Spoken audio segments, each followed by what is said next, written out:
Assalamualaikum warahmatullahi wabarakatuh. Apa khabar kepada semua ibu ayah yang berada di dalam Zoom pada hari ini? Semoga berada dalam keadaan yang sihat, yang baik kan, alhamdulillah. Terima kasih saya juga sebab ibu ayah sudi untuk melapangkan sedikit masa pada hari ini. Hari Sabtu ni biasalah kan, kalau seorang mak-mak ni biasanya akan memikir nak masak apa. So mungkin start nak pergi ke pasar kan, macam kami dekat Melawati hari ni, nak sampai dekat Melawati pun jalan agak jam sebab ada pasar tani kan. So saya pun dulu macam tu juga kan, pagi-pagi saya akan fikir nak masak apa, lepas tu ada masa hari Sabtu tu biasanya saya akan pergi ke pasar tani lah. So ibu ayah apa khabar semua? Semoga ibu ayah berada dalam keadaan yang sihat. So yang saya tahu pagi ni ramai ibu-ibu ke yang ada dekat dalam Zoom kita? Tim ibu-ibu ya. So kalau ibu-ibu yang ada, tahniah lah saya ucapkan kepada semua sebab berada dalam satu majlis ilmu yang insya-Allah kita akan berkongsi bersama dalam slot Zoom untuk Dear Parents kan. So Hati Murni bawakan slot ini. InsyaAllah akan bermula daripada bulan ini, dan ada juga bulan yang kehadapan kita akan bawakan slot podcast Dear Parents dengan topik-topik yang kita akan pilih lah. Jadi untuk minggu ni ibu ayah, kita akan bawakan topik Millennial Parents, kuat atau penat. Begitu kan, tajuk tu macam millennial parents kan. Kalau saya sebenarnya saya lahir tahun 1979. So saya sebenarnya hujung-hujung lah nak masuk kepada millennial. So ada juga cabaran dalam kita, orang kata, menguruskan anak-anak. Okey, so insyaAllah nanti kita akan berkenalan lagi. Cuma hari ini saya nak perkenalkan dulu, saya adalah Ustazah Siti Khadijah binti Murni, merupakan founder untuk Hati Murni. Jadi bagi ibu ayah yang dah tahu tentang Hati Murni adalah sekolah kafah swasta. Sekolah kafah swasta yang ditubuhkan pada tahun 2007. Alhamdulillah, so far kita dah beroperasi hampir 20 tahun lah ibu ayah. So kita punya main adalah untuk nak memberi pendidikan kepada anak-anak. So Hati Murni ni adalah rakan strategik sebenarnya kepada ibu ayah dalam membantu ibu ayah untuk memberi pendidikan agama, kan, pendidikan agama, fardu ain, mengaji dan sebagainya. Alhamdulillah. Sebab kami di Hati Murni sebenarnya ada visi dan misi kami tersendiri juga, iaitu kita nak bantu ibu ayah untuk sama-sama mendidik anak-anak ni tadi, dan dalam masa yang sama membantu negara sebenarnya untuk menjadikan anak-anak kita ni sebagai, orang kata, insan-insan yang akan orang kata meneruskan perjuangan dalam pembinaan negara kita Malaysia, insya-Allah, macam tu. So untuk makluman bagi ibu ayah yang baru mengenali Hati Murni, main kita punya servis adalah kelas kafah. Kemudian kita ada perkhidmatan kelas kafah ni, dia ada pembelajaran secara datang ke cawangan, dan ada juga perkhidmatan untuk pembelajaran secara online. Alhamdulillah lah, pada tahun 2000, nak cerita pasal online ni sebenarnya dia bermula pada tahun 2020 waktu COVID tu kan. So Hati Murni nak sangat kan, kita risau tentang pembelajaran agama anak-anak. So kita fikir ke alternatif macam mana kita nak sampaikan perjuangan kita tu tadi. So akhirnya lahirlah kelas online, kelas pembelajaran agama secara online. Dan yang seterusnya adalah tuition lah. Kita juga ada sediakan tuition. Seperti tuition yang sekarang kita agresif adalah tuition untuk UPKK. Jadi itu sedikitlah pengenalan untuk Hati Murni. InsyaAllah kalau ibu ayah nak tahu lebih lanjut, boleh layari website kami www.hatimurni.com.my. Okay? So kita bawa kepada objektif kita, agenda kita pada pagi ini. Adakah suara saya jelas dan sebagainya? Mungkin ibu ayah boleh bantu untuk komen. So tim kami akan tengoklah komen-komen tersebut. Okay, so kita pergi kepada objektif kita pada pagi ini, iaitu Zoom ya. Sesi Zoom ataupun sesi podcast Dear Parents dengan topik Millennial Parents, kuat ataupun penat. So saya rasa saya tidak berkeseorangan pada pagi ini. Bukan saya yang nak memberi konten, tapi saya bawakan seseorang tetamu yang sangat-sangat istimewa. Okey, Puan Aisyah Amirah binti Zainal Abidin, pensyarah Universiti Islam Selangor. Assalamualaikum Puan Aisyah. Apa khabar? Waalaikumsalam Ustazah. Sihat Alhamdulillah. Ustazah apa khabar hari ni? Baik, Alhamdulillah. Alhamdulillah. Okay. So macam mana pagi ni? Jalan jam ke apa ke? Alhamdulillah perjalanan dari Bangi ke sini sangat lancar dan tiada apa-apa masalah di atas jalan. Alhamdulillah. Alhamdulillah. Okay.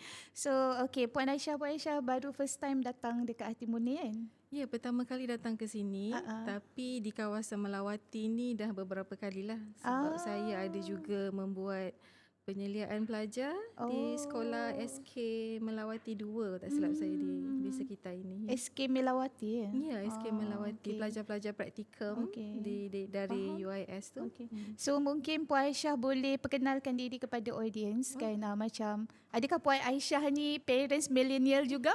Kan, so mungkin boleh perkenalkan diri, background sikit kan, supaya parents kita tahulah Puan Aisyah siapa. Okay. Terima kasih Ustazah. Assalamualaikum warahmatullahi wabarakatuh buat ibu ayah yang dalam sesi Zoom podcast kita hari ini. Saya adalah Puan Aisyah Amirah Zainal Abidin, kini bekerja sebagai pensyarah di Fakulti Pendidikan Universiti Islam Selangor.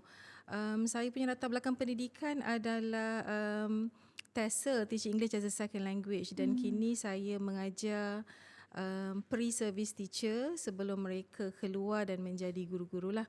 Dan saya juga adalah ibu milenial, boleh kira milenial. Kira tahun ni saya dah berumur 40 tahun dan saya mempunyai 3 orang anak. Yang sulung berumur 16, yang kedua 15 dan yang bongsu berumur 12 tahun. So 3 orang anak ya? Ya, 3 orang. Alhamdulillah, cukup 3. So bagaimana dengan cabaran lah kan dalam proses untuk kita nak menguruskan anak? Cabaran dalam proses menguruskan anak ini dia lebih kepada cabaran emosi lah, emosi dan mental. Cabaran fizikal itu kita boleh hadapi, maksudnya kita mungkin tak rasa terbeban lah dengan cabaran fizikal tu, tapi cabaran emosi itu yang agak berat.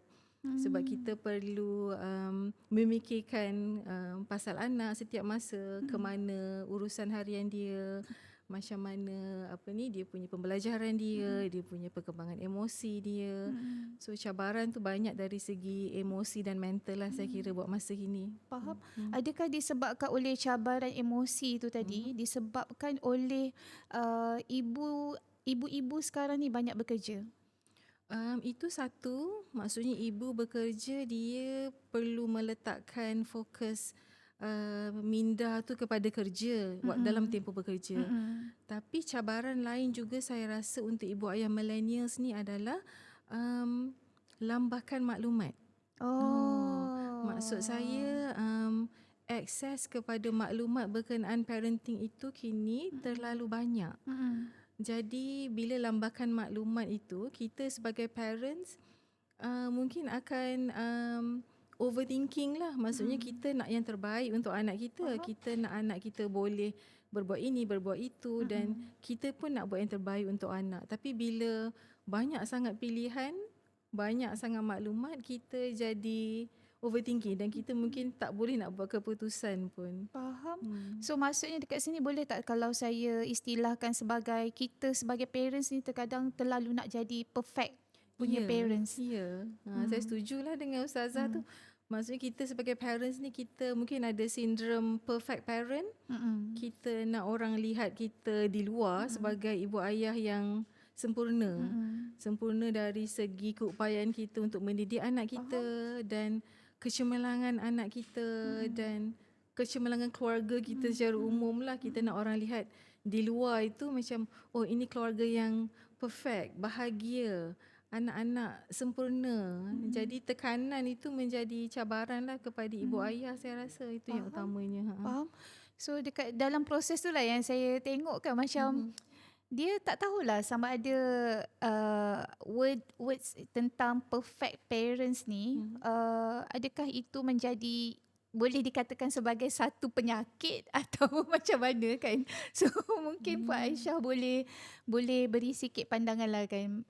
Yalah, situasi yang ada kan macam tadi kan, bila kita nak jadi perfect parents, maksudnya kita nak jadi macam ibu yang sempurna di depan mata anak-anak kita kan. Dan dalam masa yang sama kita pun nak showkan kepada dunia luar bahawa sebenarnya kita adalah family yang bahagia kan, mungkin kan. So dia yang bila saya lihat macam tu kan, dia boleh dikatakan adakah itu sebagai satu penyakit ke ataupun bagaimana Puan Aisyah? Saya setuju dengan Ustazah berkenaan perfect parent itu sebagai satu ilusi ataupun satu expectation yang banyak ibu ayah millennials meletakkan di atas diri sendiri. Maksudnya mungkin secara luarnya sebenarnya orang tak hirau pun kita sebenarnya. So kalau kita tengok keluarga orang lain, kita pun tak adalah nak judge mereka, kita nak kata dia ni tak perfect. Tapi maksudnya nak perfect itu lebih kepada ekspektasi diri sendiri. Dia rasa macam, oh mungkin saya seorang profesional, saya di tempat kerja saya seorang yang sangat perform contohnya kan. So saya di konteks ibu ayah pun kena perform juga, kena perfect juga.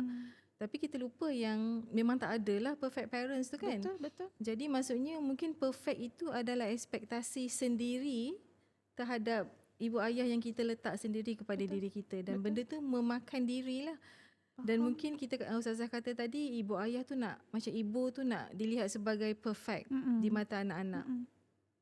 Apa yang kita tidak sedar adalah kita sebenarnya perfect di mata anak-anak. Betul, setuju. Walaupun dengan kekurangan kita yang bermacam-macam, kelemahan kita yang bermacam-macam, Betul. tapi Allah tutup aib itu dan anak itu lihat kita sebagai seorang yang sangat sempurna di mata maksudnya dia. Sebab kita adalah ibu kepada dia. Betul. Dan dalam semua sudut kita adalah sempurna di mata dia. Betul, setuju. Sebab kenapa saya rasa saya setuju dengan pandangan Puan Aisyah tu. Saya ada jumpa ramai, kita Hati Murni ni kan dia banyak involve menguruskan anak-anak kan, anak-anak pelajar. So terkadang bila kita bersembang kan, kita tanya nanti besar nak jadi apa kan. So dia akan bagi tahu, saya nak jadi polis macam ayah saya nak jadi doktor macam mak saya kan. So terkadang saya rasa macam sebenarnya anak-anak ni dia ada satu orang kata admire. Dia admire dengan diri kita, dengan apa yang kita buat kan.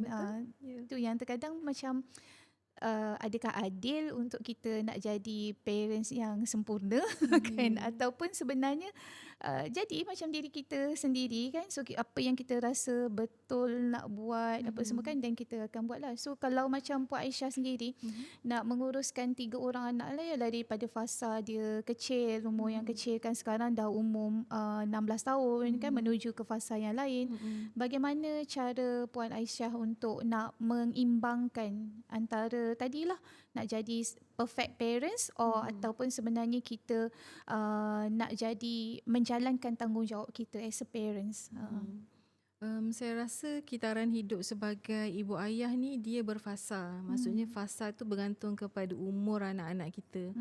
Contohnya kalau anak-anak kita di umur kanak-kanak, maksudnya di sekolah rendah lah, cabarannya adalah dari segi membina hubungan yang baik dengan anak-anak itu, dari segi komunikasi, dari segi trust dengan anak tu, dari segi membina dia punya self esteem dan seterusnya lah. Jadi cabaran tu dalam mendidik dan nak mencapai, saya rasa cabaran terbesar adalah pada ketika anak-anak itu di umur kanak-kanak. Sebab pada ketika itu kita nak membina foundation, kita sebut kan, untuk anak tu berdiri menjadi diri sendiri pada dia masuk umur remaja. Jadi pada saya cabaran terbesar adalah untuk membina hubungan dan connection dengan anak pada umur-umur kritikal di sekolah rendah dan membina trust tu. Maksud saya anak-anak di sekolah rendah ni dia masih memerlukan ibu ayah yang kebergantungan yang sangat tinggi. Maksud dari segi dia punya curiosity tu sangat tinggi. So dia tak tahu ini, tak tahu itu. Jadi kita akan menjadi sumber lah kepada perkara-perkara tersebut. Dan juga kepada komunikasi dengan anak tu sendiri. Mereka masih dalam tempoh yang bersifat kompulsif. Maksudnya Hmm. dia belum boleh berfikir dengan baik Dengan lah. baik. Jadi membina cabaran terbesar pada saya adalah lay foundation untuk kita membina hubungan dengan anak supaya hubungan itu dapat diteruskan pada ketika dia anak remaja. Sebab kita tak boleh tiba-tiba pada anak remaja kita nak dia dengar cakap kita. Kalau kita tak dengar dia waktu dia kecil, dia tak nak dengar cakap kita kalau dia dah besar. Faham. Maksudnya waktu kecil tu kita kena dengar. Even the smallest thing yang they share, kita kena dengar. Itu cabaran terbesar saya rasa. Terutama bapa millennials yang bekerja, kedua ibu ayah bekerja, untuk stop and dengar and acknowledge ke semua perasaan dia, ke semua kerisauan yang dia rasa itu. Benda tu yang akan membina connection kita dengan anak dan membina hubungan kita dengan anak lah. Itu pada Faham. saya. Maksudnya Puan Aisyah, anak-anak ni memerlukan masa dengan kita untuk mungkin kita duduk bersama, duduk bersembang, tapi proses tu dia perlu dilakukan daripada awal lagi, kan? Daripada awal lagi kan. Sebab Puan Aisyah, baru ni saya ada bercakap dengan seorang pakar kaunselor lah, yang kan pakar kaunselor, dia ni dia buat kaunseling untuk anak-anak, dewasa pun buat lah, kan. Jadi dia bagi tahu, dia kata anak-anak ni waktu umur 11 tahun dia dah start ada mindset yang terutama umur 12 tahun, dia dah start ada mindset yang dia tak nak dengar cakap mak ayah. So dia lebih suka kalau nak mendengar, itulah sekarang kan dah ada gadget kan, so dia lebih suka nak tengok apa yang dalam pandangan ni social media bagi tahu apa semua kan, dia lebih more kepada situ kan. So menyebabkan saya rasa macam terfikir, ya Allah bahayanya kan, kalau kita tak aware lah tentang situ kan. Jadi kan sebenarnya kalau Puan Aisyah nampak lah kan, sebenarnya anak kita ni nak apa sebenarnya daripada kita? Pada saya anak tu dia nak attention daripada parents, dan dia nak validation daripada parents. Dan anak tu sangat suka kalau kita ni dengar dia, kita hargai dan acknowledge apa yang dia lalui. Dan yang Ustazah cakap tadi berkenaan umur 11 dan 12 tahun, yang mana dia akan mula bibit-bibit dia nak remaja. Terutama kalau anak perempuan kan, dia akan dah mula balik kepada umur tersebut kan. Anak lelaki pun pre-puberty lah kita kata kan. Jadi anak-anak di umur tu dia nak independent, dia nak rasa dia dah besar, tapi dia still perlukan kita parents juga. Jadi saya rasa itu agak kritikal pada waktu tu, sebab kita sebagai parent kita kena main tarik tali. Kita kena bagi dia cuba sesuatu dan gagal, dan kita kena sabar dengan dia punya kesilapan tu. Dan kita juga kena pegang dia, tarik dia bila kita rasa dia dah tersasar terlalu jauh.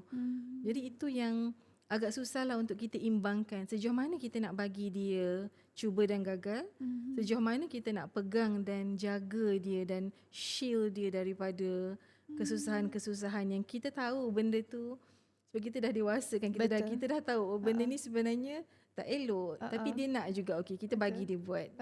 Dan dia gagal ke, dia rasa susah ke kan. Jadi benda tu growing lah, untuk pembelajaran lah untuk anak-anak tu. Saya pernah tahu Puan Aisyah, saya pernah lalui satu fasa, dan juga parents yang menonton, saya pernah lalui satu fasa, anak perempuan saya duduk dekat asrama. Lepas tu kaki dia tu mencengkam kan, kan bengkak yang kuku mencengkam tu kan. Lepas tu dia call, dia kata, Umi boleh tak datang, dia kata macam tu kan. So anak yang duduk asrama ni memang biasanya rutin saya Puan Aisyah, 2 minggu sekali mesti datang. So saya pula ada anak masa tu yang dekat Lipis, ada anak yang dekat Rembau. So macam boleh katakan tiap-tiap minggu tu memang saya akan travel untuk tengok diorang je kan. Jadi anak Lipis ni dia kata, Umi boleh tak datang, sebab dia kata dia nak pergi klinik, nak pergi cabut kuku tu.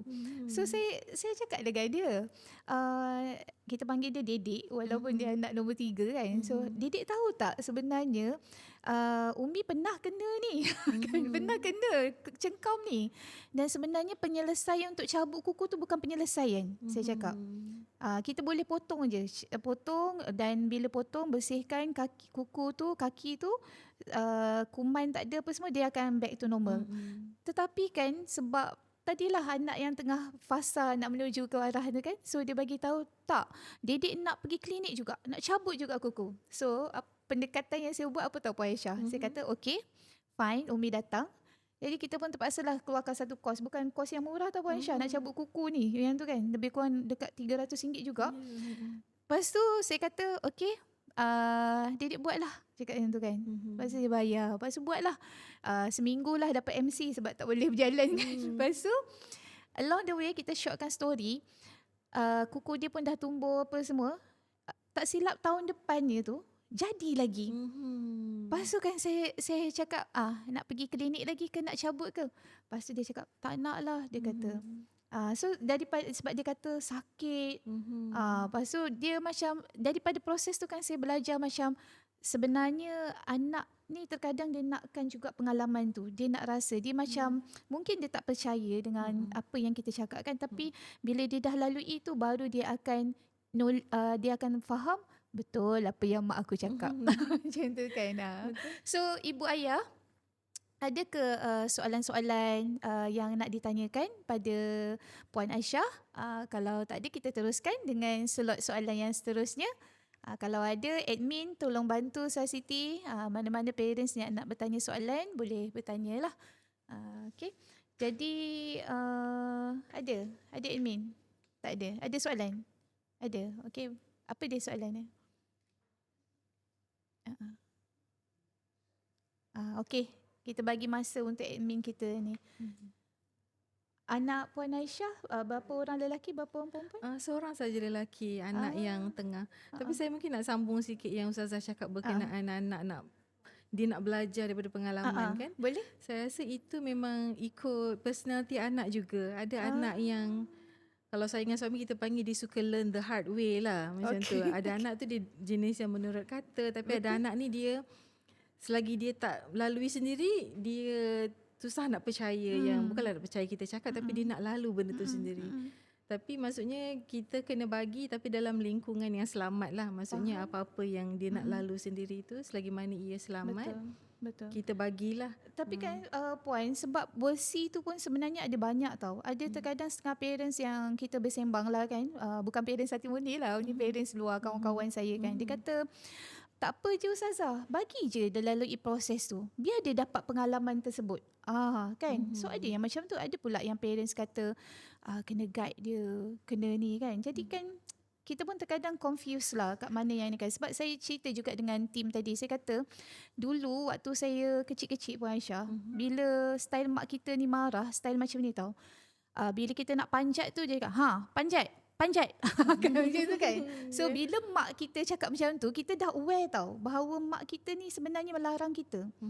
Tetapi kan situasi budak zaman sekarang, dia tak boleh macam tu.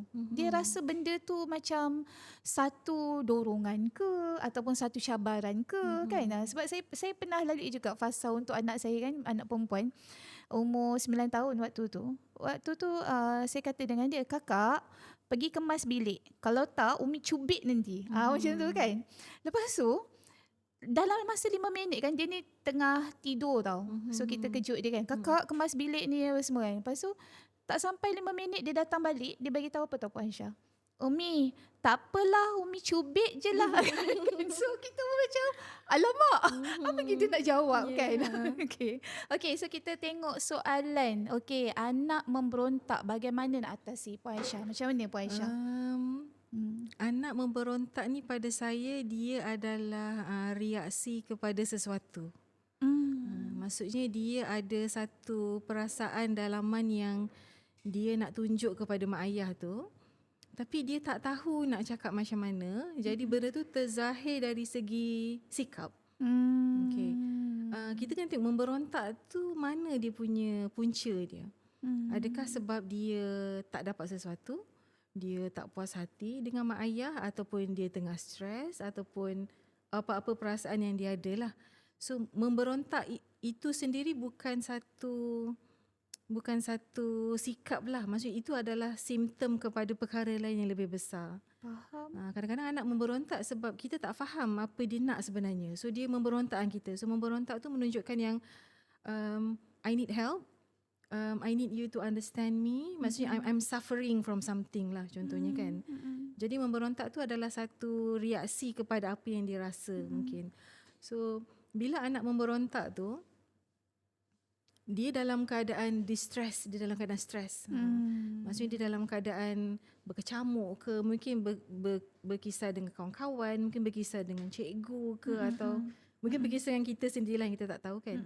Jadi kita kena, waktu anak memberontak, kita jangan memberontak.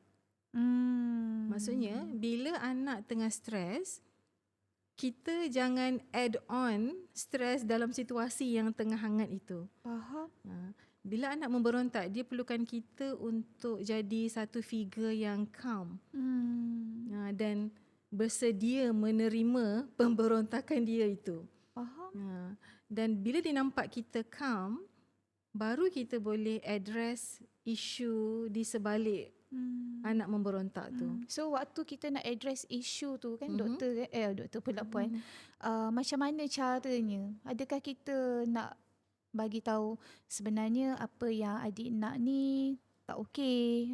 Macam mana cara, the way kita nak berkomunikasi dengan dia? Saya nak bawa balik kepada yang saya sebut awal ni, berkenaan kita membina hubungan dengan anak kan, dan membina jalur komunikasi yang berkesan dengan anak.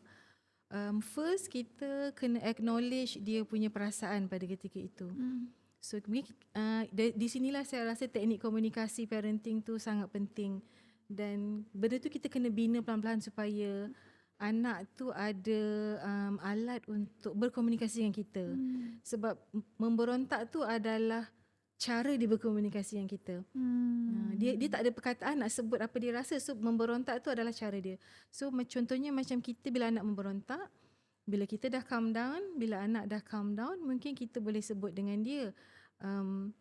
Contoh, mama tahu abang rasa tak puas hati. Contoh anak saya yang kedua, saya panggil abang kan.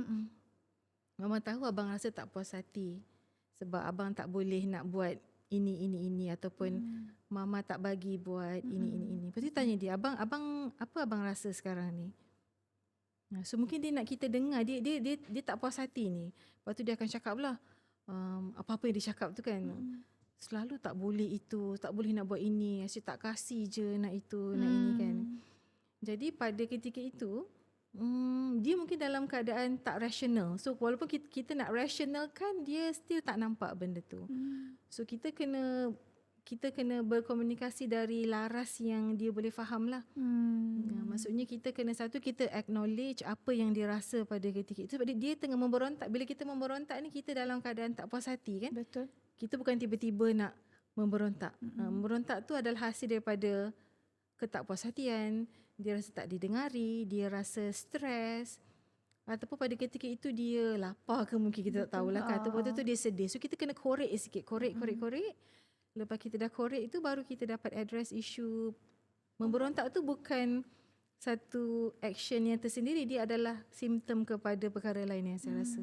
Maksudnya ada something yang mungkin dah lama dia pendam kan, ada benda yang dia trigger menjadikan dia macam tu lah kan. Betul.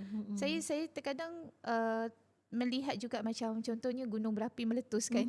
Dia sebenarnya dah ada satu pembakaran dekat bawah kan. So lama dah berlaku. Mungkin jugalah tadi macam anak-anak kita ni tadi sebenarnya admire dengan kita kan. So dia memerhati kita macam mana kan. Tapi dalam satu point mungkin juga dia ada benda yang kenapa mama tak buat macam ni dekat kan. So bila tengok kat situ pula kan Puan Aisyah, kita rasa macam anak kita zaman sekarang ni sebenarnya bijak-bijak. Betul, kan? betul. Bijak-bijak, cepat matang kan.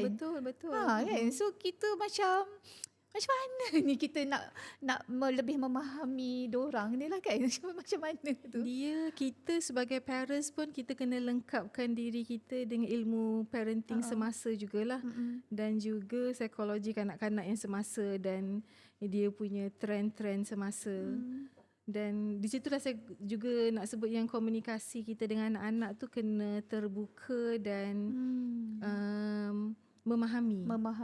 Maksudnya sebab kadang-kadang anak akan share sesuatu dengan kita dan anak tu akan decide sama ada dia nak share lagi bergantung kepada reaksi kita. Faham. Contoh kalau anak tu share dia buat sesuatu, Okay, dia buat sesuatu lah. Contohnya dia dengan kawan-kawan dia buat benda nakal dalam kelas ke atau apa-apalah kan. Dan reaksi kita pada ketika itu akan decide sama ada dia nak kongsi lagi tak atau dia tak nak ataupun apa. Contoh kalau kita terus react, kita terus macam, kenapa abang buat macam tu? Benda tu akan menutup terus komunikasi kita dengan anak tu. Faham. Kita terus judge dia dalam situasi tersebut. Jadi kita kena neutral dan sabarlah bila anak tu berkongsi. Kita macam, oh ya ke? Kita kena minta clarification. So maksudnya kita kena jadi seorang pendengar dulu. Ya, kena dengar dulu. Itu nak menjadi pendengar tu Puan Aisyah. Ya. Oh, menguji kesabaran tau. Ya, betul-betul.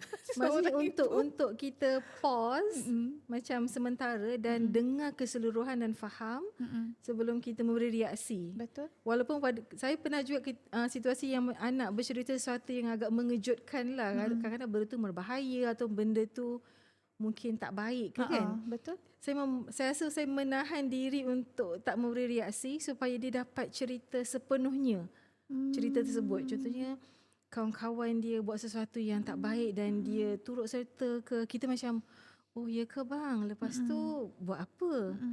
Lepas tu kawan ni dia macam mana? Lepas tu kita tanya dia, abang rasa macam mana bila keadaan macam tu? Lepas tu kita dapat korek lah, maksudnya bila dia terlibat dalam benda-benda yang berlaku tu, dia rasa tak selesa. Tapi dia tak tahu nak cakap macam mana. Sebab dia dah ada kawan. Dia dengan kawan-kawan, so peer pressure tu tinggi. So dia macam mana dia nak navigate situasi dia dengan kawan-kawan. So kita sebagai parents ni, kita lah yang kena jadi sumber dia untuk navigate persahabatan, dia punya kawan-kawan, isu-isu dia sebagai pelajar, sebagai anak. So kita parents ni kena level headed, kita kata. Macam kita kena dalam keadaan sentiasa tenang lah. Saya rasa. Kita kena belajar untuk tenangkan diri kita. Secara jujurnya ibu ayah bukan senang tau. Saya sebagai seorang mak kan. Kena pula kan. Sebab tu saya cakap tadi kan. Macam adakah sebenarnya ni adalah satu penyakit untuk kita juga kan? Sebab apa tahu Puan Aisyah? Bila kita nak lalui fasa macam Puan Aisyah cerita ni tadi kan, nak jadi tenang, nak jadi ni, kat kepala otak kita ni dah mikir lain. Lagilah kita wanita yang berkejaya kan. Kita dah memikir pasal isu nak selesaikan masalah dekat office kan. Sebab cakap jujur lah ya, cakap jujur. Saya pun manusia normal kan. So terkadang perkara kerja tu terbawa tau. Walaupun ada konsep kata, okay, kalau balik rumah, tinggalkan masalah kerja tu di pintu pagar rumah.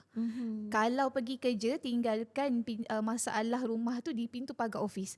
Betul, tapi nak nak mengimplement konsep tu bukannya senang tau. So fasa tadi kan, nak jadi duduk dengan anak kita, tapi sebenarnya itulah yang anak kita perlukan. Betul kan? Sebab saya itu adalah tugas utama parenting. Ya. Maksudnya dalam apa-apa yang kita buat untuk anak ni, sebenarnya kita nak ada hubungan dengan anak. Kita nak ada Masya Allah. Itulah pada saya itu adalah core issue kepada parenting tu. Sebab kalau kita tak ada hubungan dengan anak, apalah kita kepada dia? Maksudnya adakah kita sebagai figure dewasa saja? So kalau kita ada hubungan yang jelas, kita adalah ibu ayah kepada dia, kita adalah figura yang menyokong, mendukung dan meraihkan baik dan buruk dia. So itu yang utamalah pada saya. Itu pada saya lah. Mungkin saya rasa Puan Aisyah, saya banyak belajar daripada perbualan kita ni yang tak sampai 1 jam ni kan. Saya rasa saya banyak sangat belajar tentang, ya Allah, betapa betulnya lah ya, bila kita memikul tanggungjawab sebagai ibu bapa tu tadi, kan, terutama untuk bapa. Mereka lah yang banyak dipersoalkan nanti tentang tanggungjawab mereka dalam menjadikan anak tu tadi kan. Sebab tu ada banyak hadis tentang kalau ada 3 anak perempuan dah dijamin untuk masuk pintu syurga kan. Sebab yalah, nak didik anak ni sebenarnya bukannya senang kan, sebab dia satu amanah yang besar kan. Okay, so saya rasa ada banyak soalan ni daripada admin kita ni, Puan Aisyah. Okay, saya bacakan soalan lagi daripada parents. Alhamdulillah, ibu ayah membantu saya untuk saya pun terfikir-fikir nak tanya soalan apa. Okay, soalannya, cara nasihat anak remaja 14 tahun dan 11 tahun untuk fokus belajar bukan tengok anime Bila buka laptop. Macam mana tu Okay. Puan Aisyah? Sangat spesifik soalan tu ya. Okey. Saya rasa soalan ni dia sangat berkait jugalah dengan saya yang ada anak remaja ni. Dia pada saya sebelum kita beri apa-apa gadget dekat anak, kita kena ada rules yang jelas. Kita kena ada expectation kepada anak tu. Maksudnya kita beri handphone ni dengan tujuan untuk penggunaan komunikasi dengan guru ataupun akses kepada platform pembelajaran Google Classroom ke contohnya kan. Jadi maksudnya bila kita bagi gadget tu beserta expectation dan rules, benda itu boleh diambil pada bila-bila masa sekiranya peraturan tu tak dipenuhi ataupun dia tak ikut peraturan yang kita tetapkan. Dan kita kena sentiasa follow dengan rules yang kita buat. Okay. Contohnya soalan tu kata anak tengok anime bila buka laptop. So mungkin kita sebagai parents, kita kena tahu limit kepada penggunaan gadget tu sendiri. Contoh macam kalau kita ada guna handphone, kita ada family link, Google Family Link kalau ibu ayah familiar dengan aplikasi tersebut. So kita boleh setkan lah, maksudnya anak tak boleh buka YouTube, anak tak boleh akses website tertentu. Kita restrictkan penggunaan. Saya rasa pada umur ini sangat penting untuk kita buat perkara tersebut sebab pada umur ini mereka still akan jumpa juga loophole kepada undang-undang yang kita buat. Faham? Okey, kalau kita nak minta dia fokus belajar, mungkin kita boleh ambil gadget tu daripada dia. Maksudnya gadget tu tak ada di dekat depan dia. Maksudnya dia punya temptation tu tak adalah dekat anak tersebut. So kita kata okey sekarang ni waktu belajar, gadget kita ambil. So lepas 2 jam kita pulang balik untuk apa-apa penggunaan. Faham? Jadi kalau kita kata anak tengok anime tu, kita kena tanya diri kita balik. Dekat mana dia tengok anime? Adakah anime itu bersesuaian dengan umur anak kita? Sebab anime pun dia ada macam-macam jenis, macam-macam tahap dan kesesuaian untuk anak kan. Jadi adakah kita bagi permission untuk tengok atau benda tu dah di agree sebelum ni? Faham. Jadi maksudnya kalau mungkin ibu ayah tak sempat nak membuat rules sebelum gadget tu diberi, mungkin boleh buat a hard reset dan ambil semula dan setkan a new rules untuk anak tu moving forward lah. Betul. Supaya anak tu dia jelas penggunaan tu bagaimana, bila dan how long macam tu. Tapi itu prosesnya betul lah macam Puan Aisyah sebut tadi. Dia punya komunikasi daripada awal kan. Sebab kalau kita tiba-tiba kan terus rampas ke apa ke semua tu yang terus jadi macam lain kan, memberontak. Dia akan tanya, kenapa pula dulu boleh sekarang tak boleh kan. So betapa pentingnya lah mula dengan komunikasi. Ya, komunikasi itu secara asasnya lah. Faham. So saya Siti harap apa yang Puan Aisyah kongsikan tadi membantulah untuk ibu ayah dapat idea lah kan macam mana dalam proses untuk kita nak menjadikan anak kita ni tadi kan baik budi akhlaknya kan, dari segi pencapaian akademiknya. Kan ada lagi admin soalan? Nampak macam ada lagi tu soalan. So sementara admin kita tuliskan soalan tu, saya nak tanya jugalah kepada Puan Aisyah, iaitu apa yang membezakan antara tegas dalam mendidik dan melepaskan emosi? Okey. Pada saya tegas dalam mendidik itu adalah kita tegas dalam perkara yang tiada kompromi. Okey. Contohnya seperti solat. Okay, Setuju? contoh solat, pembelajaran, ataupun daily chores anak kita yang kena buat kan. Yang penting solat lah. Maksudnya dalam urusan solat, kalau tak solat, ada kesan dia. Satu, kalau dalam Islam kita boleh rotan anak lah kalau kita tak solat. Tapi rotan tu selepas kita dah didik anak, kita dah maklumkan, tapi kalau anak tu dah di umur tingkatan Tak sesuai dan lah. masih tak solat, memang selayaknya lah untuk dirotan. Tapi rotan itu pun berkadaran lah, bukannya tak solat terus sak macam tu kan. Maksudnya dia kena ada proses jugalah. So kalau Proses teguran kali pertama, teguran kali kedua. So pada saya itulah dia punya yang kena ada. Maksudnya tegas tu kena dalam isu-isu yang tiada kompromi. Tapi kalau perkara yang kecil, saya rasa kita kena cuba fahami dulu sebelum kita terus berikan kata putus. Macam, oh kalau tak buat ni, nanti mama akan ambil ni. Tak buat itu, mama akan tak boleh apa-apa, macam tu lah. Melepaskan emosi tu lebih kepada kita parents pun kena ada kematangan emosi. Faham, okey. Maksudnya kita, contoh kalau kita dalam keadaan stres, mungkin kita perlu macam jauhkan diri dulu ataupun take time off sekejap untuk cool down. Betul. Supaya kita tak lepaskan dekat anak tu. Supaya kita cakap dengan anak tu, kita cakap yang baik-baik tanpa kita menyebut sikap-sikap yang tak baik macam tu. Yeah. Tapi kan Puan Aisyah, kalau kita lihatlah kan macam background kita sendiri kan, waktu kita kahwin, waktu tu usia kita muda kan.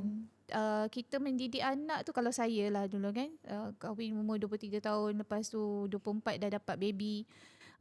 Lepas tu 2 tahun lepas tu dapat lagi anak nombor 2 kan. So kita punya level of stress tu memang sangat tinggi lah, sebab kategori yang kita masih muda, macam tak matang kan. Tapi kalau on the way dalam proses tu kan Puan Aisyah, yang saya dapati kan, bila masuk dah ke anak yang keempat ni, level of stress kita tu macam dah berkurang. Kan, so kita barulah waktu tu lah baru kita timbul kekesalan tau, macam kenapa aku buat ke anak aku dulu yang pertama macam ni, yang kedua macam ni, kenapa yang ni kan. Jadi macam tak tahu adakah itu disebabkan pentingnya kita ada juga knowledge untuk menjadi ibu muda kan, macam mana menguruskan stres kita tu, ataupun macam mana Puan Aisyah? Saya rasa memang mungkin pengalaman kita sama. Saya juga berkahwin muda dan mendapat anak pada usia yang agak muda. Pada umur anak itu toddler kan, kita dalam keadaan survival pada saya lah. Pada kita kita mungkin baru bekerja, baru nak mulakan career, dan anak pun masih kecil dan kita dalam keadaan survival.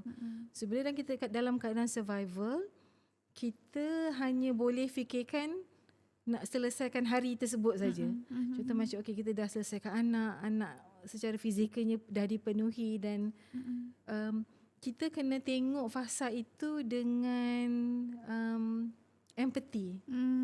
Sebab apa yang kita tahu sekarang tak sama dengan apa yang kita tahu dulu. Faham. Dan saya rasa perkara yang sangat cantik di sini adalah pada ketika itu anak-anak mungkin tak ingat apa yang kita buat. Faham. Jadi itu menjadi satu consolation lah kepada kita as parent. Maksudnya mungkin kita ada terlepas marah dia sebab kita terlalu penat. Mungkin kita ada berbuat sesuatu, tapi pada ketika itu kita still memberi kasih sayang ke anak, perhatian secara sepenuhnya, dan anak tak nampak stres kita mungkin. Kalau dia nampak mungkin dia tak ingat pun. Okey. Jadi saya rasa kita kena ada tengok dari lensa yang berbeza lah. Memang kita waktu tu kita tak ada ilmu. Kita masih mentah lah, ibu bapa mentah lagi kan. Tapi mungkin ibu ayah sekarang ni yang muda-muda juga dan melihat, bersyukur alhamdulillah dah diberi kesedaran yang awal. Betul, didedahkan. Ya.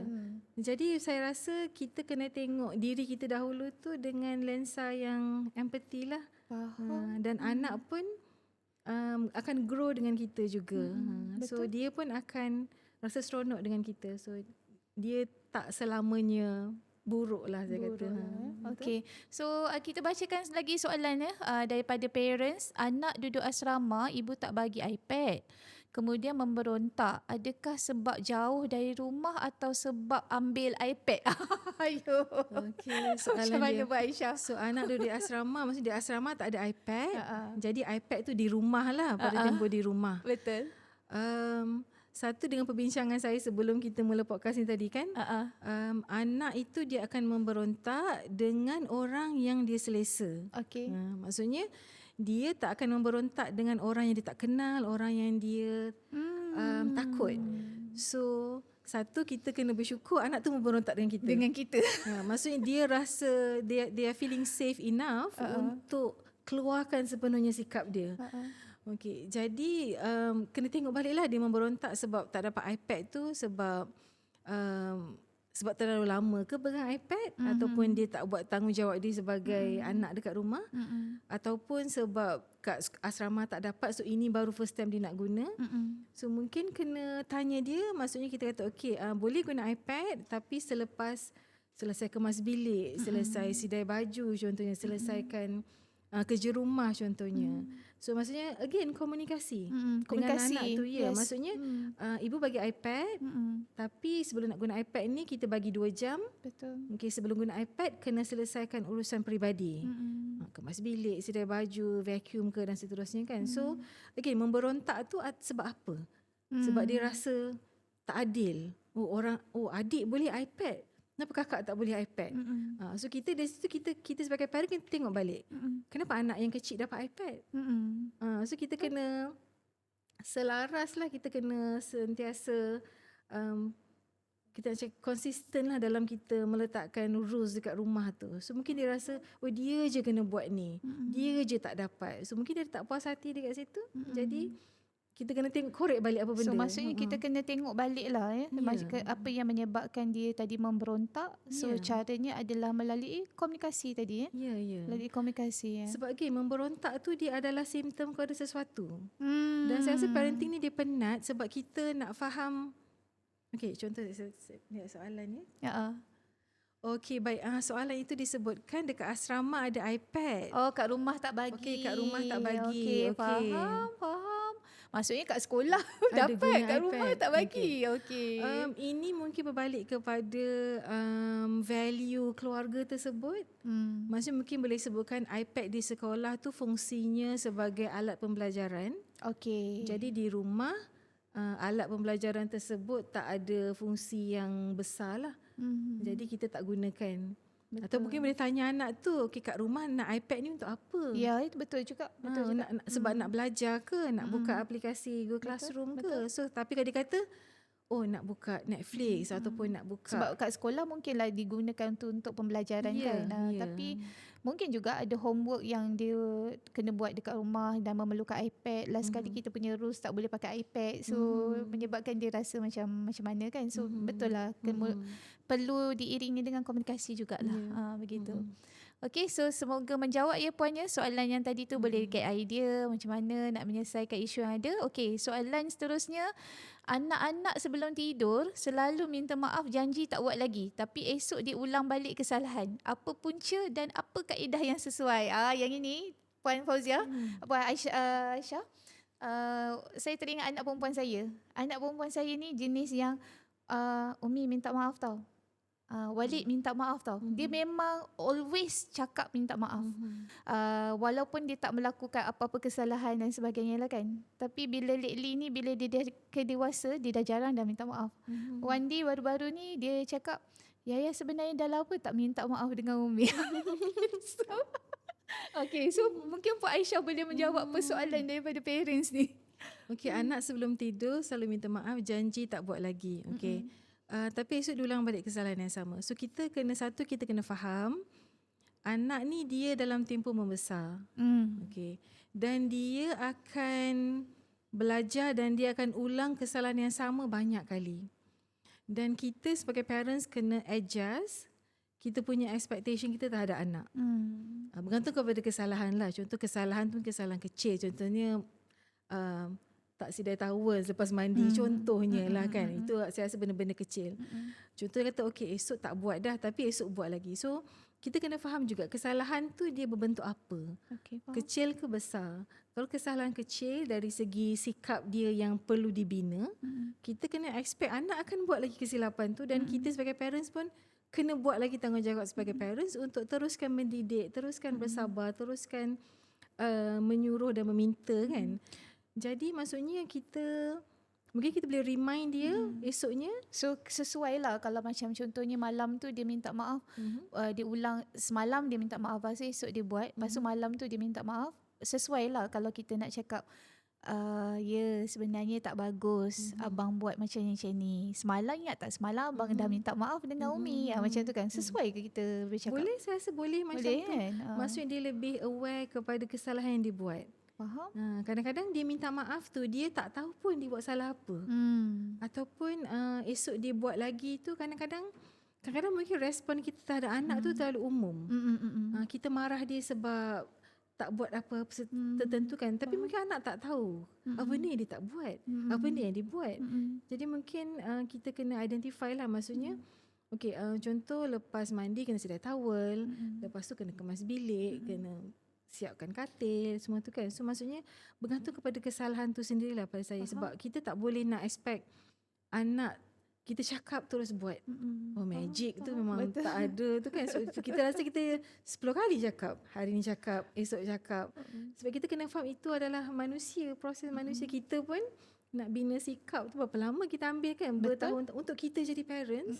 Berapa lama kita ambil untuk ubah kita punya sikap kita. Betul. Ubah kita punya percakapan kita. So kita tak boleh nak expect anak dengar terus buat. Betul Puan Aisyah. Kalau saya sendiri sebenarnya saya ambil masa almost lebih daripada 15 tahun. Kan. Cuma kan Puan Aisyah, kalau saya boleh tambah sikit lah ya, untuk soalan parents juga tadi yang anak minta maaf tu. Kalau pengalaman daripada Ustazah Siti sendiri, kita terkadang rasa terharu tau bila anak kita minta maaf, salam tiba-tiba minta maaf kan. Mungkin juga kita boleh jadikan rutin dalam diri kita, ataupun kita punya mindset tu kita tukar kepada kita maafkan, tapi dalam hati kita bagi tahu semoga engkau menjadi anak yang bagus, semoga engkau menjadi anak yang soleh. Kan, sebab tadilah melalui proses kan, untuk kita nak bagi faham dekat dia tu, dia minta maaf tu dah bagus, tapi mungkin esok lusa dia buat lagi kan. So mungkin doa kita jugalah, doa kita dalam hati kita bagi tahu semoga engkau menjadi anak yang soleh, anak yang baik, anak yang mendengar cakap kan. Tapi memang betul Puan Aisyah dan juga parents, saya ada 4 orang anak, so karakter anak ni memang berbeza-beza sangat. Yang anak sulung macam ni, anak nombor 2 ni yang jenis yang suka minta maaf tau. Suka minta maaf kan. Anak nombor 3 ni suka memberontak. Kan, dia ada benda yang tak kena je ni, sampai level yang terkadang kakak dia ni tadi terasa pula. Dia terasa macam asyik-asyik kalau dia buat salah, aku macam apa ni, dia okey je, tapi kenapa kalau dia macam tu kan. Dan anak yang keempat pun lain pula, more kepada independent sangat pula kan. So memang betul karakter tu berbeza-beza. Jadi kan kita relate kepada soalan nombor 3 ni, anak sulung versus anak bongsu.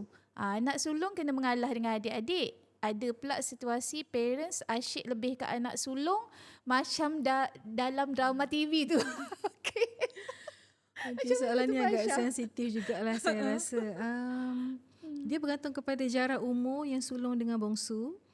Kalau jarak umur tu jauh, saya rasa anak sulung tu anak sulung tu still anak, kita kena ingat. Dia adalah anak, dia bukan pengganti kepada ibu ayah. Betul. So kita tak boleh beri dia tanggungjawab yang hampir sama dengan kita. Contohnya macam contohnya dia nak sesuatu kan, dan mungkin benda tu agak terhad. Jadi kita kata share, bagi ke adik. Lepas tu kena mengalah lah. Maksudnya kalau apa-apa situasi ke, dari segi peluang ke, dari segi perkara makanan ke atau toy ke kan. Saya tak rasa yang anak sulung itu kena mengalah dengan adik tu. Kalau kita boleh kontrol situasi tersebut, kalau kita boleh adil, kita kena bagi samalah. Faham. Adil tu maksud saya bukan sama dari segi semua benda tu sama. Kita kena ikut umur. Kalau adik tu kecil, keperluan dia lagi sedikit berbanding anak yang besar. Jadi saya tak setuju dengan anak sulung kena mengalah dengan adik.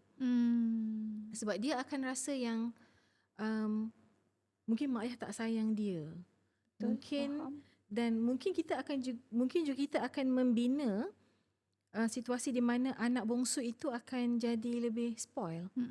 Sebab dalam apa situasi pun kita menangkan dia. Itu tak boleh juga. Maksudnya kita sebagai parent kena objektif juga. Setuju. Maksudnya kalau situasi tu menunjukkan yang anak sulung itu mungkin ada buat silap contohnya, dan dia diberi tanggungjawab dan dia tak buat, dan benda tu memberi kesan kepada adik dia, itu mungkin kita boleh bagi teguran, boleh bagi nasihat. Tapi kalau setiap masa dia kena mengalah dengan adik, sebab adik nak itu, adik nak ini, adik buat macam-macam. So dia kena ikut je apa adik dia cakap. Saya rasa itu tak betul lah pada saya, sebab anak sulung tu pun still anak. Jadi kenapa dia kena berkorban?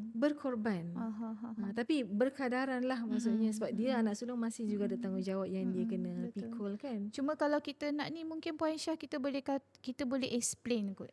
Ya. Kenapa abang kena macam ni untuk adik kan. So maksudnya kita mungkin kena explain lah kot. Kalau boleh explain. Betul tak Puan Aisyah macam tu? Betul. Cuma pada saya kadang-kadang kalau adik itu dia kecil, yang akan terkesan dalam situasi ini adalah anak sulung. Sebab dia yang faham ketidakadilan itu. Anak yang kecil dia tak faham. So jadi kita kena hati-hati dalam memberikan hukuman dekat anak tertentu. Sebab yang faham pada ketika itu, yang akan memendam rasa pada ketika itu adalah anak sulung. Yang kecil ni dia happy-happy je. Dia macam, dia mungkin tak faham pun situasi itu apa. Jadi kalau kita kata ikut keadaan lah, saya rasa ikut keadaan. Kalau kita macam nak senang cerita, kita dulukan perasaan yang sulung pun better lah kan. Ya, pada saya macam tu. Betul. Jadi kalau ataupun situasi parent lebihkan anak sulung macam drama TV. Saya rasa itu mungkin dalam situasi tertentu pada saya kita sebagai parents tak boleh ada pilih kasih. Betul. Tapi tak bermakna kita akan layan anak kita sama. Itu kita kena faham. Betul. Sebab anak kita datang dengan personality berbeza. Jadi kaedah kita untuk approach setiap anak tu mengikut sikap dan temperamen anak tu. Setuju. So kita tak boleh kata kalau anak ni jenis tenang, kita marah, dia tak boleh pula. Contoh anak sulung saya jenis yang very calm. Macam jenis chill je. Pada baby saya besar jenis chill. Kakak tu dia chill, relax je tau. Kawan nak kawan dengan dia, okey. Tak nak kawan dengan dia, okey. So saya jenis tak marah-marah dengan dia. Tapi anak kedua dia jenis yang push boundaries kan. So kita kena strict sikit. Kita kena tegas sikit. Cara cakap dia macam ni. Kadang-kadang dipersoalkan juga, kenapa dengan kakak tak ada pun cakap macam ni. Dengan dia cakap, lepas tu cakaplah sebab kakak kalau mama sebut sekali kakak buat. Okey, kalau dengan abang cakap sekali tak buat, 2 kali tak buat, 3 kali baru buat. Jadi masa kita kena terangkan jugalah, maksudnya kita bersikap demikian sebab cara dia respon kepada kita punya percakapan tu lah. Ada juga Puan Aisyah, kalau saya boleh tambah sikit lah macam proses saya ada seorang anak lelaki juga, lepas tu 3 orang anak perempuan. So yang perempuan ni lah terkadang yang dia adalah rasa kan macam Umi lebih sayang kat situ kat sini kan. Tapi pendekatan yang saya buat apa tahu Puan Aisyah, saya cuba dudukkan diorang bertiga, berempat apa semua, bercerita pasal apa saya punya harapan ke, apa yang dia nak ke, kita open untuk diorang boleh berkongsi. Dan selebihnya bila one to one, terkadang kita keluar dengan anak ni, keluar dengan anak tu kan. So saya akan explain. Saya akan bagi tahu lebih detail lah. Saya bagi tahu okey, kalau kakak Yaya ni sebenarnya kakak ada kekuatan sekian-sekian. So dia berbeza sikit daripada adik-beradik yang lain. So Umi nampak kakak ada kekuatan sekian, sebab tu terkadang Umi lebih macam ni kepada kakak. Umi rasa kakak ni as a friend Umi, orang yang boleh membantu Umi untuk segala urusan, macam tu kan. So maksudnya kita tee up dia dekat situ untuk dia lebih faham. Tapi ada masa kalau Umi tak macam ni, so hopefully kakak jangan rasa macam Umi tak sayang kakak. Macam tu lah. Itu antara mungkin yang ibu ayah parents boleh lakukan kepada anak lah, dalam bagaimana cara untuk kita tak nampak sangat membeza-bezakan mereka kan. Macam sekarang anak saya yang sulung, adik dia dah masuk UIA, so yang nombor 3 ni pun nak masuk juga UIA. So dia sendiri belum lagi masuk mana-mana universiti. So saya try untuk arrangekan supaya dia pun boleh masuk universiti juga. Dia dah bekerja, so kita try arrangekan supaya dia boleh belajar sambil bekerja. Kan? So saya open up dia, macam saya bagi tahu sekarang belajar tak sama macam zaman dulu. Kan? Yang penting kehendak. Sebab zaman sekarang nak belajar anytime anywhere. So abang pun boleh buat. So mungkin Puan Aisyah, komunikasi lah untuk kita ni. Komunikasi lah Puan Aisyah. Betul. Kan, saya tengok sembang-sembang kita ni kan Dia punya banyak relate dekat central komunikasi. issue-nya adalah komunikasi kita kan? sebagai parents. Betul kan? So millennial parents ni kena pandai kepada ni. Oh, ada soalan lagi. Anak aktif bersukan tapi tak ada motivasi dalam belajar, nak buat macam mana? Macam mana Puan Aisyah? Mesti anak lelaki ni. Ya, mungkin anak lelaki lah. Okay. Saya rasa kita kena raikan juga dia punya kita panggil intelligence lah, maksudnya kemahiran sukan dia. Dan jika benda tu memang kita nak lorongkan sebagai dia punya career dia ataupun sebagai masa depan dia, kita kena korbankan satu perkara lain. Sebab agak mustahil untuk anak tu aktif bersukan, tapi dalam masa yang sama aktif akademik juga dan excel akademik juga. Cemerlang akademik. So tapi kalau sukan itu sebagai perkara hobi, itu kita boleh kontrol. Maksudnya bila bersukan, cepat je. Macam anak lelaki saya jugalah. Kalau dia nak keluar main futsal, dia akan siap awal. Boleh, semua benda boleh jadi siap sebab dia dah ada motivasi untuk bersukan. Tapi bila dia nak belajar, mungkin dia akan perlahan sikit lah dia punya motivasi tu. Tapi pada saya kita kena cuba untuk raikan dia punya kelebihan dia dekat sukan itu. Tapi dalam masa yang sama kita kena buat rules jugalah. Maksudnya kalau dia nak bersukan, dia kena selesaikan ada beberapa perkara macam tu. Jadi, tapi saya teringat satu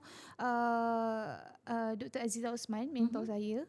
Dia susun journey anak dia tu tadi. Dia tahu anak dia suka dekat ni apa semua, tapi dia cuba susunkan dengan merancang lah. Maksudnya okey, daripada sini boleh pergi ke sini, pergi sini. Nampak macam kita mengungkung kan, tapi sebenarnya dia tengah cuba untuk orang kata memberi gambaran kepada anak tu. Sebab terkadang mungkin dia terlalu excited dengan satu-satu perkara menyebabkan dia terlupa sebenarnya bahawa tanggungjawab kepada belajar tu juga pun penting.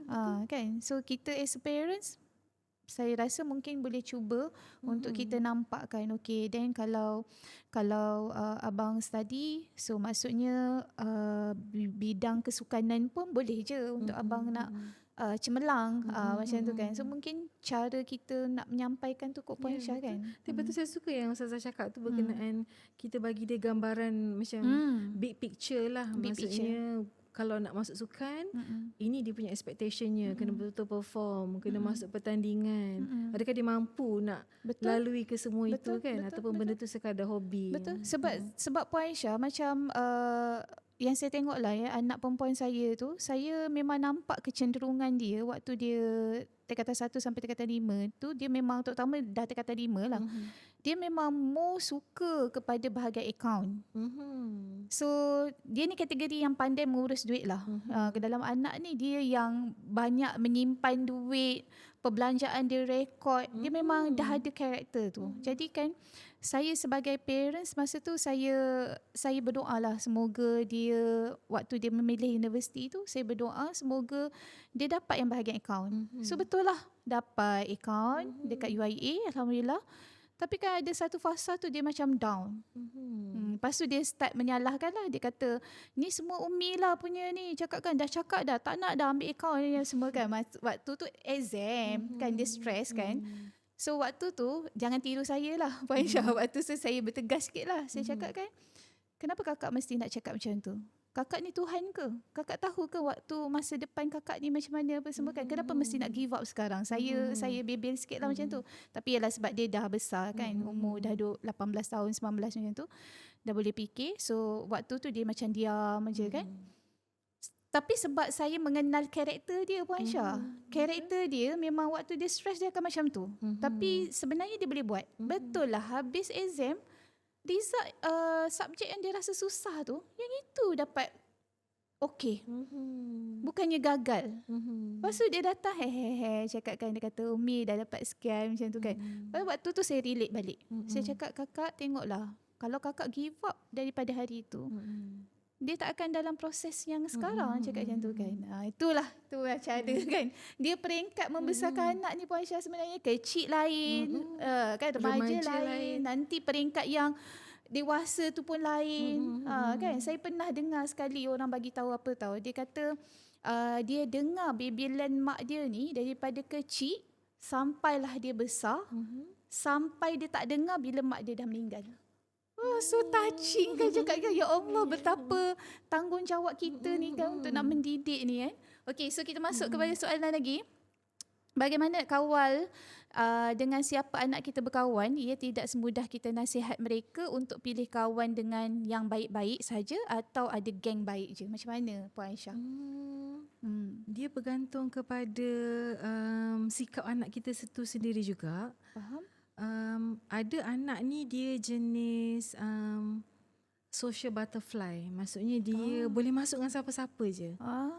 Jadi bila dia boleh masuk dengan siapa-siapa je, dia akan attract macam-macam kawan untuk berkawan dengan dia.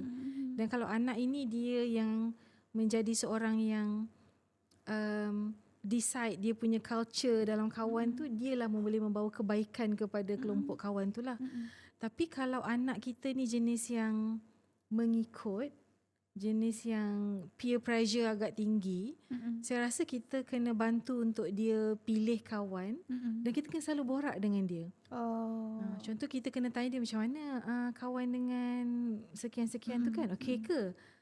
Kalau kita rasa dia macam tak selesa, kalau kita rasa dia macam mempersoalkan kawan dia buat itu buat ini kan, kita tanya balik, okey ke kawan dengan macam tu? So, sebab kita nak bantu dia untuk bina kendiri supaya dia boleh belajar buat keputusan juga. Memang kita nak buatkan keputusan untuk dia, tapi benda tu terus menutup pintu dia belajar. Kita tak boleh kata dah jangan kawan dengan sekian-sekian, tak baik kawan dengan yang budak itu budak ini. Kita kena ajar dia macam mana, kenapa tak elok kawan dengan macam tu. Kita kena tanya dia punya pengalaman dia macam mana. Kita tanya, kalau kawan ni buat macam ni okey tak? Setuju tak? Jadi kita nak bantu dia bina alat untuk dia buat keputusan, alat untuk berfikir lah pada saya. Itu cara untuk kita bantu mengawal anak tu berkawan dengan siapa. Macam tu. So maksudnya dalam masa yang sama juga kita pun kena tahu dia berkawan dengan siapa. Ya, kita kena selalu tanya. Maksudnya dia kat kelas macam mana. So dalam proses tu Puan Aisyah, startlah kita cucuk jarum lah kan. Kita tak cakap jangan kawan dengan dia ni, macam tu kan. So maksudnya kita akan memperbataskan cara dia punya berfikir ke macam mana kan. Tapi dalam proses yang Puan Aisyah sebut ni, yang saya nampak waktu tu lah boleh cucuk jarum. Sebab realistically kita tak boleh nak tutup terus. Contoh dia satu kelas kan. Macam mana kita nak kata jangan kawan dengan tu? Betul. Macam mana dia tak berinteraksi dengan pelajar kawan tersebut kan? Jadi kita kena bantu dia untuk boleh buat keputusan yang baik. Itu yang penting. Faham. Macam mana kita nak bantu dia supaya berfikir dan buat keputusan yang baik supaya kawan-kawan yang dia pilih tu adalah yang baik-baik juga. Tapi kan Puan Aisyah, saya tak pastilah. Puan Aisyah tadi ada anak yang kecil umur berapa? Tingkatan 1 kan. Saya facing benda tu. Masa anak saya tingkatan 1, dia macam duduk asrama pula apa semua kan. So memang ada isu yang macam tu, pasal dia bukannya isu study tau. Study okey, tapi isunya adalah pasal kawan je. Kan. So dia datang, dia cakap macam ni, kawan dia macam ni kan. So waktu tu saya macam cakap, Amani, kenapa Amani mesti nak fikir macam tu? Terkadang Amani rasa macam tu, mungkin kita ada buat juga macam tu dekat kawan. Kan saya try to open up dia tau, untuk nak supaya dia boleh berfikir lah, kan. Lepas tu satu lagi duduk asrama kan, ramai yang bukan daripada satu tempat yang sama. Lepas tu saya cakap mungkin ni daripada negeri yang berbeza-beza, cara diorang berbeza-beza. Itu antara benda lah yang saya, macam mana saya guide anak saya tu tadi untuk dia faktor dengan kawan. Tapi saya faham dengan parents punya soalan tadi tu, dia concern macam mana nak pastikan anak tu tadi berkawan dengan ni kan. So dengan cara macam Puan Aisyah sebut lah tadi kan, maksudnya kita bertanya okey ke tak kawan tu, macam tu kan. Okay. Sebab kita nak tekankan nilai kat anak tu. kita nak tekankan nilai supaya anak tu boleh belajar menilai sesuatu kan. So dia punya isunya adalah kawan tu satu, sebab dalam umur anak-anak ni kawan tu adalah satu perkara yang sangat besar. Yes. Untuk kita sebagai dewasa, kita mungkin dah tak fikir sangat benda tu, kita dah melepasi tahap orang tu fikir kita apa, kita dah tak fikir dah benda tu kan. Tapi untuk anak, kawan tu adalah satu dunia yang sangat besar Faham. yang dia perlukan alat untuk navigate. Jadi kita bantu, itu antara bantuan kita. Tapi kita kena ingat juga, kadang-kala anak kita yang nakal. Okay. Ada kemungkinan itu. Okay. Mungkin kita rasa macam anak orang itu macam nakal ke. Kita tak tahu, mungkin anak kita yang nakal, jadi kawan-kawan dia pun nakal juga. Faham. Jadi kita tanggungjawab kita untuk tanya apa dia buat dekat sekolah, ataupun tanya dengan cikgu bila kita perjumpaan dengan guru kan. So kalau anak kita yang menjadi punca, tanggungjawab kita lah untuk menarik dan mendidik anak kita semula. Ya, faham. So hopefully saya Siti harap menjawab ya persoalan daripada puan yang bertanya tadi. So soalan yang terakhir lah kot ya Ustazah Liza ya. Kita sampai pukul berapa Ustazah ni? Pukul 12 ke pukul 11? 11.30. Oh, 11.30 ada lagi masa. Okay, so anak tak minat bab-bab belajar agama, culas untuk solat, mengaji, dah penat ajak, pening, dah fikir nak buat apa, nak rotan nanti jadi lain. Macam mana Puan Aisyah? Itulah dalam kita nak bantu parents ni macam mana? dalam bab belajar agama ni, dia waktu anak kita kecil, dia banyak akan ikut kita punya sikap. Maksudnya apa yang kita tunjukkan dekat dia lah. Kat rumah kita solat berjemaah tak, kita ada buat rutin baca Quran atau tak, ataupun kita berpuasa ke tak, macam tu. Jadi banyak pada saya untuk yang belajar agama ni, dia berbalik kepada kita juga. Berbalik kepada family. Berbalik kepada Parents lah. Maksudnya sikap family ataupun apa praktis family tersebut. Sebab kita nak rumah kita tu disuburkan dengan solat berjemaah, baca Quran sama-sama, ataupun ada tadabbur ke, ataupun ada usrah keluarga. Dan benda tu dia tak boleh dia jadi macam pergi baca Quran. Dia bukan macam tu. Dia kena dibina dalam keluarga. Maksudnya contoh lepas solat maghrib memang waktu untuk baca Quran. Waktu tu kita baca Quran ke, kita semak bacaan anak ke, ataupun anak ada hafazan ke. So kita jadikan dia sebagai satu culture dalam keluarga. Jadi satu, kita boleh suruh, tapi lebih baik kita mengajak. Maksudnya kita buat, kita ajak dia. Ajak bersama. Ajak bersama. So dia nampak kita pun buat. Bukan benda tu sebagai satu yang kena diselesaikan dah. Betul. Macam tu. Tapi saya rasa untuk perkara itu sebenarnya dia bukannya, kadang ustaz-ustazah pun menghadapi isu yang sama juga. Ya. Kan? Sebab itulah orang kata iman tu tak boleh diwarisi. Ya, betul, kan? betul. Ya, Kita betul. tak boleh expect macam kau ustaz, so anak pun mesti jadi ustaz. Kita tak boleh lah nak ada perasaan macam tu kan. Sebab memang terkadang cabaran lah Puan Aisyah dalam kita nak mendidik ni kan. Macam contohnya solat subuh lah, senang Ya Allah, kalau tak dikejut tu kan tak bangun macam tu kan. Jadi kan terkadang kan saya dengan husband ni saya relate balik tau. Cakap kan macam kita kena tengok diri kita ni. Kita pun bangun solat subuh pukul berapa kan, macam tu kan contohnya kan. So betul lah yang Puan Aisyah sebut tadi. The routine macam mana yang kita buat tu tadi, dan cara macam mana kita nak mengajak. Macam sama juga prosesnya, macam kita cakap jangan main gadget time makan. Tapi bapa dekat meja makan ni alasannya tak, bapa buat kerja. Tapi still pegang gadget kan. So betul lah. Rutin yang apa yang dia nampak tu sebenarnya dia lah. So saya mungkin nak tambah sikit yang Ustazah sebut tadi tu. Maksudnya ibu ayah adalah ustazah, guru-guru agama, tapi anak tu tak mengikut sikap ibu bapa. Kita mungkin kena ingat yang kita hanya boleh usaha. Betul. Dan Allah akan tengok usaha tu. Ya. Dan hasilnya itu Allah yang tentukan. Betul. Dan mungkin juga anak itu akan menjadi ujian untuk kita Setuju. juga. Ujian tu saya setuju. Ya, so maksudnya kita tak boleh nak kata kita dah buat semua ni, kenapa anak kita macam ni, kenapa anak kita ni. Betul. Kita kena anggap okay, ini ujian Allah untuk saya, untuk kita teruskan usaha.